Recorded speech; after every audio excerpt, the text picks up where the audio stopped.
Mheshimiwa Rais, naomba nichukue nafasi hii kukaribisha Dar es Salaam na kwanza kukupa taarifa kwamba mkoa wa Dar es Salaam upo shwari sana.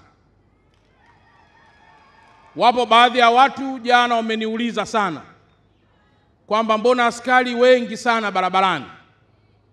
Tukawaambia hiyo ndiyo fahari ya muungano na ndiyo fahari ya kutimiza miaka 61 ya muungano wetu. Pigeni makofi mengi sana.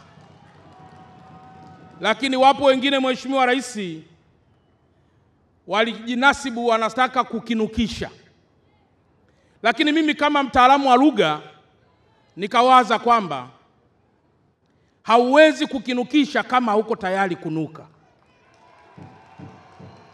Ni lazima uwe tayari kutoa harufu ili ufikishe mission ya kuweza kukinukisha. Lakini Mheshimiwa Rais, mpaka leo sijaona aliyekuwa tayari yeye kukinukisha. Kwa naamini kwamba mkoa wa Dar es Salaam bado uko kwenye mikono salama mpaka sasa.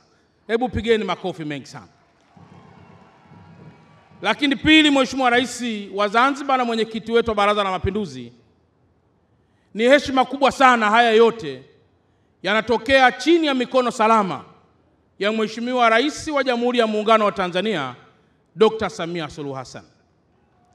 Na mimi kama mkuu wa mkoa na wenzangu wakuu wa wilaya walioko hapa pamoja na viongozi wote wa serikali tumedhamiria kuendelea kuilinda amani ya mkoa huu, na kwamba hakuna hata mmoja atakayejaribu au kufanya lolote kuiharibu amani iliyopo.